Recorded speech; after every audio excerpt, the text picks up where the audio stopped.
से लेकर भारतीय जनता पार्टी के विधायक के रूप में उन्होंने जनसेवा का काम किया। आज खर्रा साहब किसानों के जीवन को बदलने के लिए राज्य सरकार के अंदर किसान के सबसे बड़े पैरोकार हमारे बीच में बूंदी जिले के प्रभारी मंत्री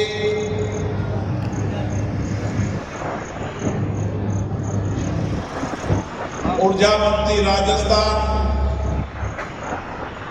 और जो भी हमेशा खेती करते आए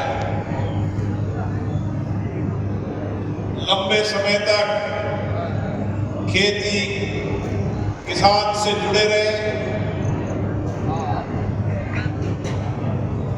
और जो आज अपनी विधानसभा के बाद बूंदी के किसानों के कल्याण के लिए काम करते रहते हैं। हमारे पूर्व विधायक माननीय अशोक डोगरा जी, भारतीय जनता पार्टी के जिलाध्यक्ष श्री रामेश्वर मीणा जी, पंचायत समिति के प्रधान राजेश रायपुरिया जी, मदन नागर जी, वीरेंद्र हावड़ा जी, श्रीमती कृष्णा माहेश्वरी और अध्यक्ष जो लगातार प्रयास करते रहते हैं मंडी के विकास के लिए, सुनील निरुपा और जो पदाधिकारी तो नहीं है लेकिन नवाब साहब सबसे ज्यादा मंडी के विकास के लिए हमेशा मेरे पास आते हैं। सभी मेरे किसान भाइयों,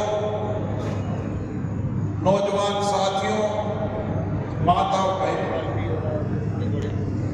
मैं जब बूंदी की धरती पर आता हूं तो हमेशा नए सपने लेकर आता हूं और मैं सपने इसलिए देखता हूं कि यह धरती हाड़ी रानी की शौर्य की धरती है। यह धरती शौर्य स्वाभिमान की धरती है और इस धरती पर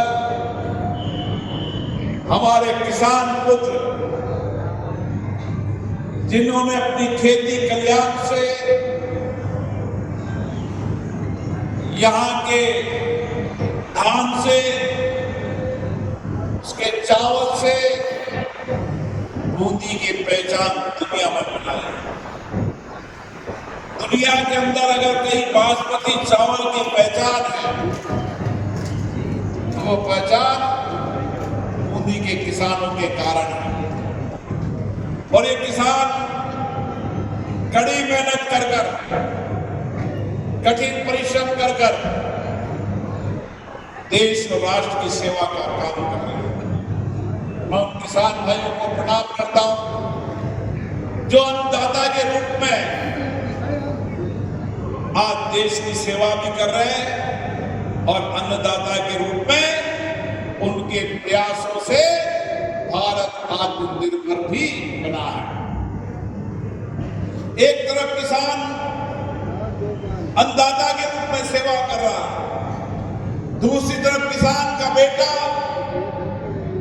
देश की सीमा पर रक्षा करने का काम कर रहा है। हमारा सेना का शौर्य, वीरता, साहस, संयम दुनिया ने देखा है। जब पहलगाम के अंदर हमारे 26 निर्दोष पर्यटकों को आतंकवादियों ने मारा, आतंकवादी देश के अंदर दहशत और आतंक का वातावरण फैलाना चाहते थे, लेकिन उनको पता नहीं कि देश के प्रधानमंत्री नरेंद्र मोदी हैं और हमारी सेना का शौर्य, वीरता, धरती के लिए कुछ भी करने के लिए तैयार हमारे सैनिकों ने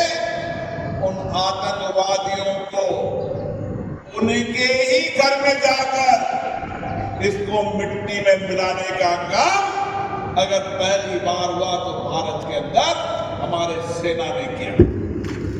आज हमारी सेना में हम सबको शौर्य गर्व है, जिसने पड़ोसी देश की राजधानी में जाकर जहां आतंकवादियों की शरण स्थली थी, जहां आतंकवादियों का प्रशिक्षण केंद्र था, जहां आतंकवादी भारत में आतंकवाद की योजना बनाते थे, उनको पता चल गया अगर भारत में आतंकवाद फैलाने का प्रयास किया तो और इससे भी गंभीर परिणाम होंगे।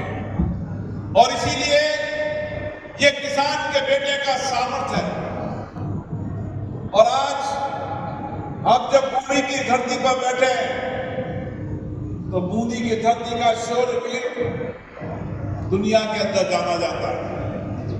दुनिया के अंदर कई देश में मैं गया तो वहां हाड़ी रानी का इतिहास था, लेकिन आने वाले समय के अंदर हम हाड़ी रानी के इतिहास का म्यूजियम बनाएंगे, बूंदी के शौर्य का म्यूजियम भी बनाएंगे, ताकि आने वाली पीढ़ी हाड़ी रानी के शौर्य, वीरता और शौर्यता के प्रेरणा लेकर देशभक्ति और राष्ट्रभक्ति की भावना हो जाए। मुझे खुशी है कि कृषि क्षेत्र के अंदर जो बहुत बड़ा बदलाव किया है, मैं यहाँ के किसानों को धन्यवाद देता हूँ, जिन्होंने कृषि की नई तकनीकी, नए आविष्कार कर कम जमीन में ज्यादा उत्पादन और लागत को कम करने का प्रयास किया। और उसके लिए जैसे खर्रा साहब ने इतिहास बताया कि अटल बिहारी वाजपेयी की सरकार से लेकर नरेंद्र मोदी जी की सरकार ने किस तरीके से किसान की जिंदगियों और किसान को आत्मनिर्भर बनाने की लगातार प्रयास किए। मुझे याद है, मैं सहकारिता क्षेत्र में काम करता था, जब किसान को ग्राम सेवा सहकारी समिति से 18% ब्याज पर पैसा लेना पड़ता था। आज इसी सरकार के अंदर किसान को 0% पर ग्राम सेवा सहकारी समिति में ब्याज पर पैसा मिलता है। और इतना ही नहीं, किसान क्रेडिट कार्ड के रूप में किसान को 3 लाख रुपए तक का ऋण मिलता था। इस बजट में उसको बढ़ाकर 5 लाख का ऋण देने का काम भी भारत की सरकार माननीय मोदी जी के नेतृत्व में किया। और राजस्थान के मुख्यमंत्री जो हमेशा किसान के बारे में सोचते हैं, किसान की आमदनी बढ़े, पशुपालक की आमदनी बढ़े, और उन्हें 1 लाख रुपए का क्रेडिट बिना ब्याज के पशुपालकों को देकर पशुपालकों को आत्मनिर्भर बनाने का काम किया। माननीय प्रधानमंत्री मोदी जी के नेतृत्व में उनका लक्ष्य है कि भारत के किसान को आत्मनिर्भर भी बनाना है और भारत के किसान को कृषि और की नई तकनीकी के माध्यम से उनको संबल भी देना है। और मुझे खुशी है आज ये बदलाव दिख रहा, और आने वाले समय के अंदर आप नए बदलाव को देखोगे। इस बूंदी के अंदर आने वाले समय में अभी से लेकर आने वाले समय तक 20 से ज्यादा एग्रो बेस इंडस्ट्रीज अभी आ चुकी है। और दुनिया और देश के लोग अगर सबसे अच्छा गंतव्य स्थान कहीं नजर आता है तो बूंदी के अंदर आता है। और आने वाले समय में एग्रो बेस इंडस्ट्रीज का भारत का सबसे बड़ा होगा तो ये बूंदी का जिला होगा। इतना ही नहीं, देश और दुनिया के अंदर जो नई तकनीकी खेती है उसकी शुरुआत भी बूंदी से हुई है।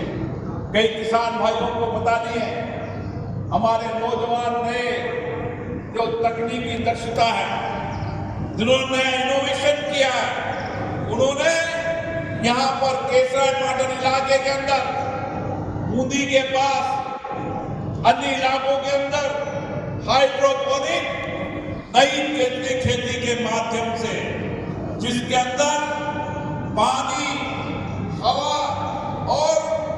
कोकोपीट के माध्यम से नई सब्जी का उगाने का काम शुरू किया है और कम से कम अभी 500 बीघा के अंदर ये काम शुरू हुआ है।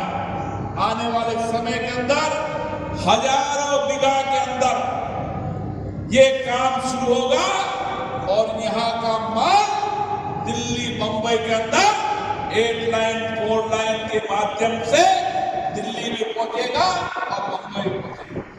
मैं आगे किसान भाइयों को कहना चाहता हूं, किसान भाइयों, ये दिल्ली मुंबई का कॉरिडोर किसान की समृद्धि का सबसे बड़ा केंद्र होगा।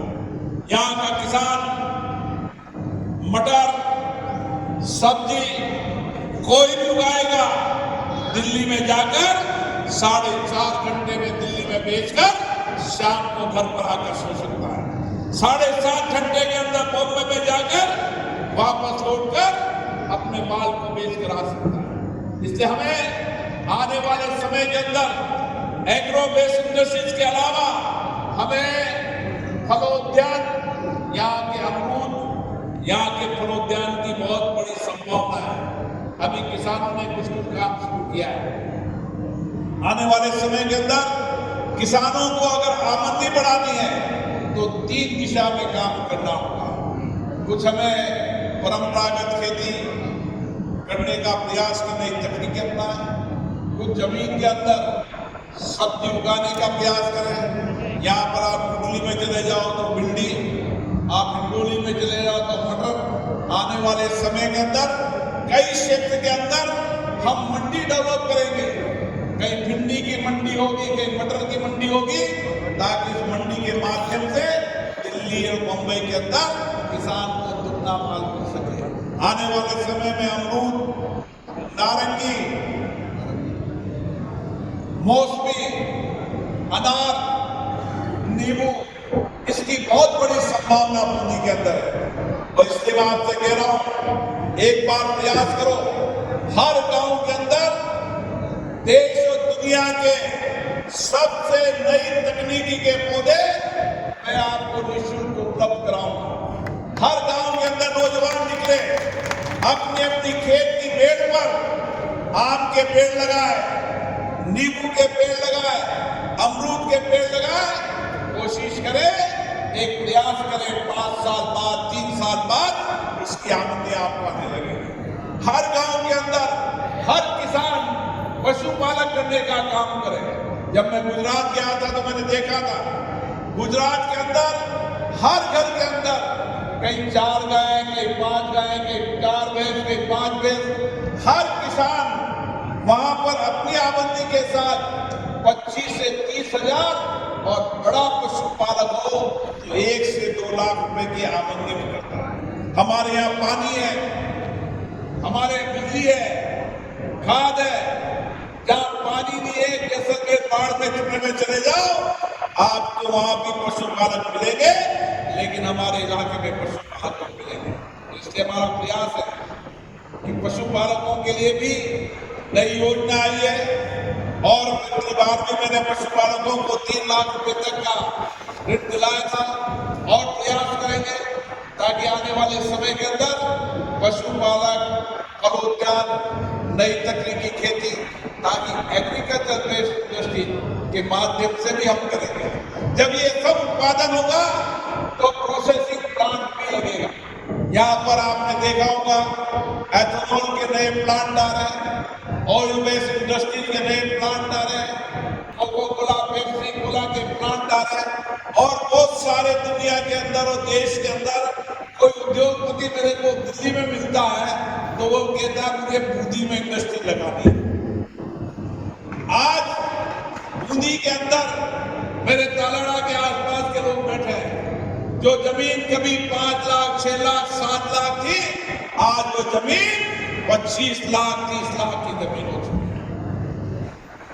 पर किसान जमीन ही बेचता और इसलिए हमने कहा है कि आपको नया इलाका अपने केसर पाटन से लेकर इंद्रगंज का नया इलाका डेवलप करने का प्रयास करें। वहां पर आप इंडस्ट्री लगाएं, पानी की व्यवस्था करेंगे। आने वाले समय के अंदर बूंदी जिले के हर गांव तक पानी पहुंचे, इसके लिए हीरालाल जी ने बताया ERCP योजना के अंदर सारे गांवों को जोड़ लिया है ताकि आने वाले समय में हर खेत में पानी और हर घर में जल। प्रधानमंत्री जी का सपना है, मुख्यमंत्री जी का सपना है, तो निश्चित रूप से पूरा होगा। मैं कह सकता हूं कुछ बातें किसानों ने मुझे बताई। किसान संघ के लोगों ने मुझे कहा कि रामगंज के बालाजी के रेलवे फाटक पर हम जाते हैं तो हमें काफी 1-1 घंटे इंतजार करना। कुछ किसान भाइयों ने मुझे बताया कि हमारे ट्रैफिक का जाम रहता है। कुछ किसान भाइयों ने बताया कि यहाँ पर रेल का माल गोदाम रुक जाए तो रेल से हमारे माल को भेजने में सुविधा हो जाए। ये भी आपके सपने पूरे होंगे। इस 2 साल के अंदर हम रेल लाइन में नई पटरी बिछाने जा रहे हैं ताकि आने वाले समय में किसान का माल यहाँ से रेल से भी चले जाए, ट्रक से भी चल जाए और आने वाले समय के अंदर सारे इंडस्ट्रीज के लोग आ सके। इससे पूरी कोटा का एयरपोर्ट भी जुलाई-अगस्त तक शुरू हो जाएगा ताकि एयरपोर्ट से आगे कोई बूंदी आना होगा तो बूंदी आएगा और कोटा आना है तो कोटा चला जाएगा। इसलिए आपके जो बुनियादी सवाल है वो मेरे ध्यान में, जब पिछली बार मैं मंडी में आया था तब मुझे मंडी में कुछ शेड के लिए कहा था। आज ये शेड के निर्माण हो चुके हैं। आपकी आवश्यकता के अनुसार एक शेड और नई तकनीकी का बनाया जाएगा ताकि किसी किसान का माल। मुझे याद है यहाँ का किसान मेरे पास 5 साल से आ रहा है कि हमें गेहूं की आड़त मंडी में मिलना चाहिए। मैं मेंबर ऑफ पार्लियामेंट था, मैं कई बार मंत्री महोदय से मिला, आश्वासन देते रहे। समय परिवर्तन हुआ, लोकसभा का अध्यक्ष बना, मैंने मंत्री जी को बुलाकर कहा कि देश में कई आड़त शुरू होगी न होगी, लेकिन बूंदी में आड़त शुरू होगी और बूंदी में आज आड़त शुरू होगी। 11 लाख कट्टे बूंदी की इस मंडी में खुले तो 3 करोड़ आड़ मिली है। आने वाले समय के अंदर जैसे कोटा के अंदर मुनीम और हमालों की कॉलोनी है, बूंदी के अंदर मैंने माननीय मंत्री जी से कहा है कि आने वाले समय में यहाँ के मुनीम और हमालों के लिए भी अलग से कॉलोनी बनेगी ताकि उनको भी छत मिले। तो गरीब मजदूर जो मेहनत करता है, पसीने बहाता है, जो बोरी उठा के लदान करता है, उसकी भी छत होनी चाहिए। कोटा के अंदर भी है, आने वाले समय बूंदी के अंदर भी होगी और हाड़ के अब सेट लोग हैं, अगर वो कहेंगे तो उनके लिए भी एक स्पेशल कॉलोनी बना दी जाएगी ताकि आने वाले समय के अंदर हम चाहते हैं कि एक साथ एक परिवार के रूप में लोग रहें और ये बूंदी का किसान समृद्धि खुशहाली की ओर बढ़े। और हमें नई तकनीकी खेती करनी है, नई आधुनिक खेती करनी है, परंपराओं को भी जिंदा रखना है, लेकिन बदलते परिप्रेक्ष्य में कम जमीन में ज्यादा उत्पादन, लागत कम करना, ये हमारा संकल्प होना चाहिए। आप सबको बहुत बहुत धन्यवाद। जय हिंद।